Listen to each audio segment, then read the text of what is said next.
जय जगन्नाथ जय श्री पंचसखा। तेणु आज हूँ दशम भक्तमेली बाली पाटणा खोर्धा जिलार बालीपाटणा शिशु अनंत गादी शिशु अनंत पाखे स्वयं शिशु अनंत आम पाखे विराजमान। तेणु आम दुईटा जगह आज करूँ रत्नकुद सेठी करूँ सेठू आमर 12टा बाजिगला सेठारू उठी आसी आम एठारे बसीचु। आमर दुईटा जगह आज थिला दिन को दुईटा मेली। तेणु आम कभर करूँ प्रतिपीठ। तेणु वर्तमान आम स्वयं शिशु अनंतर जो साहड़ा गच 7टी साहड़ा गच माँ आद्याशक्ति साहड़ा सुंदरी जो अच्छा पीठरे निकटरे बसी आम आज आमर कार्यक्रम करुचु। अनेक भक्त भाई आमर बाटर रही जाइछन आसी पारि नाहंती से आसुछंती। तेणु आम जिते उठिकी चली आसिलु रत्नकुदरू मेलीटा सारिकी 12टा बाजिला समय अपराह्न आमको हाथ ठारी इशारा देला शिशु अनंत गादी की आसवा। तेणु शिशु अनंत गादी को आम आसी पहुंची जाइचु। ए शिशु अनंत गादी रे शिशु अनंत कथा शुणु शुणु तेणु विमोहित आमर अजय बाबा दशम भक्तमेली रे जे कि जशवंत दास गादी एक भक्त सी चाहूँगी जे शिशु अनंत कथा शुणी शुणी तांका इष्ट जशवंत दास विषय किसी कहवाई। तेणु जशवंत दास कौन करथिले कौन तांका विषय आमे भी जानबू। तेणु मु अनुरोध करुछि जे अजय बाबा को अजय बाबा किछ ओ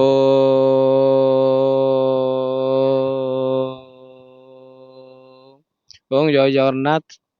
और मोर पंचसखा महापुरुष आ मोर गुरुदेव ओम गुरु ब्रह्मा गुरु विष्णु गुरुदेव महेश्वर गुरु साक्षात परम ब्रह्म तस्मै श्री गुरवे नमः। आज्ञा आज ये दशम भक्त मेली आमर शिशु अनंत पीठरे उपस्थापन कराऊँगी।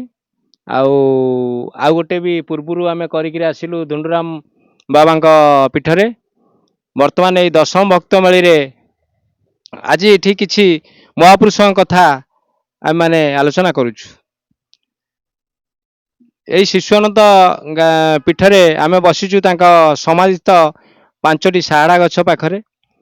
से आमर पंच महापुरुष भितर जड़े आमर जशवंत पीठ जोगपीठ रु आसी दयानिधि दयासागर दास। से जशवंत दास भी माने पंचसखा भितर जड़े से थिले बहुत अन्यतम दिने से माता पिता पाखरे थिले पाठ पढ़ुथिले। जो बाल्य अवस्था यही समय से पाठ पढ़िया समय बहुत पोर अवस्था थिला। एते गरीब पिला थिले से बापा पाखरे जहाँ फल कि 5 पैसा नथिला पाठ पढ़िया पाई। दिनकर घटना से जाइकरी जमींदार घरे चाकिरी रहिले। यही समय दिनकर घटना से बिलुक जाइछन हला धान काटिया पाई। धान कटा समय लोक सब धान काटुचंती। लोक कहले धान काटी चोरी कर नहीं जे बेली दिनकर घटना चोर 5-6 जन पशिकी से सब काटी दे आसिले। यही समय जाइकरी जशवंत महापुरुष जो माने बांतिया तांको डाकंती बांतिया जशवंतिया बंतिया डाकंती। यही बंतिया जाए जो पहुँचले से कहले अरे ये कौन कर ना मो मुंडू को दे आम नहीं जीवु धान। यही समय मुंडू कौन देले सी कहले नाई नाई तू मो मुंडू को दे तुम सब मो मुंडू को दे दियो आम नहीं जीवु। जशवंत महापुरुष निजे चलिले कहले मो मुंड उपर सब से धान गुड़ा सब हलातिक एकत्र कर मो मुंड उपर थोई दियो। जशवंत दास से कौन कले सब हला जो नदिले सी से कौन कले सी आगे आगे चलुच्च हला 5टा गोछा पछरे चलुची मुंडू हाथ छाड़ी चलुची। से आश्चर्य क्रिया करते किंतु जशवंत महापुरुष बोली नुह ये जो पंचसखा अच्छा अच्युतानंद हो जशवंत जगन्नाथ अनंत बलराम समस्ते सबु महापुरुष होउचंती अभिन्न। किंतु तांको परिका वर्तमान केही नाहंती कि तांकर पोथी निवृत्त होई नहीं जे तांको मालिका आमे कहि परिबा। आमे केही जन्म हेइन जदि जन्म हेइच किंतु तांकर प्रकृत मालिका आज जे उद्धृत हेइनी। आ जोड़ा हेइची सेटा हाथ लेखा बहिरु कहउचंती। गुरु तो कहिले गुरुदेव कहले वर्तमान जोड़ा कहउचंती से किछि खंड बही किणिकरी आडू साडू कहउचंती मु अच्युत मु अनंत मु जशवंत मु जगन्नाथ कि मु कल्की। किंतु प्रकृत कल्की केही बाहर नांती। ये सब मिछ प्रलोभन देखई ए पैसा इनकम करियार गोटे बाट करूछंती।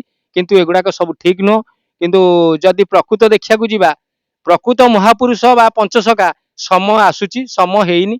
समय आइले से निजे बाहरिवे। आ जो जगार भी अच्छा से लुकायित अवस्था अच्छा केही तांको जानी नांती कि चिन्हि पारु नांती।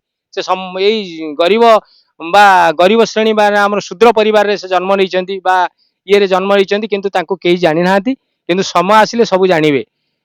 आउ गुरुदेव कहले वर्तमान अस्वाभाविक कहले कहले गुरु गुरु को तमे कौन क्या सहित समान करिवो गुरु होउचुन तो अभिन्न से अन्यतम सी होउचुंती पूरा माने माटी रु आकाश आकाश रु माटी क्या सहित तांको तुलना करा जीव नै सी होउचुंती अन्यतम कौन गुरु ही साक्षात ईश्वर गुरु को नमणी मनर आ गुरु सबु गुरु किंतु आजिकली जो कहउचुंती आस गुरु दीक्षा नबा गुरु गुरु नुह जी होउचुंती प्रकृत गुरु सी होउचुंती को काहाकू गुरु कहबा आमे काहाकू गुरु कहबा गुरु होउचुंती जे प्रकृत श्रेष्ठ गुरु होउचुंती काहाकू आमे कहबा जे तप दप जप ध्यान धारणा समस्त विषय पारंगम आ सबु शास्त्र कल्चरल सबु करथिबो सबु विषय जानिथिबो सबु धारणा थिबो से सबुथेरे भरपूर हेइथिबो तांको आमे करिया तांको तो गुरु कहबा ने तांको आमे सद्गुरु कहबा सद्गुरु ठारू जदि आमे किछि ज्ञान प्राप्ति करिबा ताले आमे तांको गुरु दीक्षा नेई आमे किछि उत्तीर्ण बा बड़ हेइ परिबा बा किछि पांच लोकर बसी परिबा नले साधारण समस्त गुरु हजार हजार गुरु हेइ जिवे समते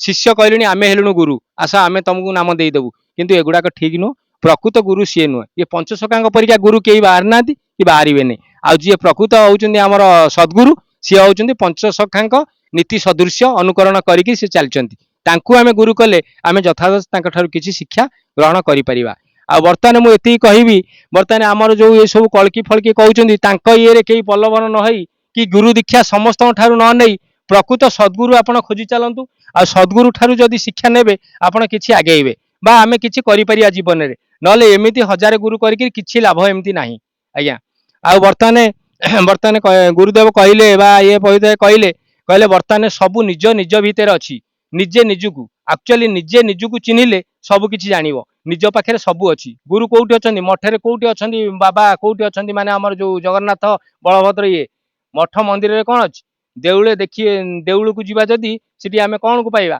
सेठी जीवित नुह मृत देवता पाइबा खाली गोटे पट्टचित्र बा मानचित्र पाइबा छवि गोटे पाइबा से जो छवि पाउच से छवि रे किछि मूल्य नाही जीवित ठाकुर होउछन तम बाप माँ को तमे सेवा कर जदि बाप माँ को तमे सेवा करि पाइल ताल तांक ठारू आ धर्म तांक ठारू आ श्रेष्ठ देवता काहाकू तमे पाइ परिबो नै आग पितामाता तापरे तमर होउचंती कर्णदाता तापरे होउचंती गुरुदेव आ आंकु जदि तमे ठीक ठाक रे उच्चारण करिबा तांक शरण नेल ताल तमे निश्चित ये कली जुग कोन ए चारि जुगे ही तमे जीति जीव नले चारि जुगे कोन वर्तमान चारि पाद भी आगे पारिया नै मिछरे अपभ्रष्ट होइकरी खाली भ्रष्टाचारी हवा नले लाभ किछि नै एमती हजारे मेला महोत्सव माने ये कले सम्मिलन कले किछि लाभ नै सम्मिलन करिया पूर्व निजे निजुक आग चिन्ह तापर जाई आमे समस्त चिन्हबा आ मु अधिया कोन कहबी गुरुदेव तो सब कहले आ पवित्र आयत कहले मीरा माता कहउछन आ मु अधिया कोन कहबी एति कही मु मो वक्तव्य रखुची आ जय जगन्नाथ।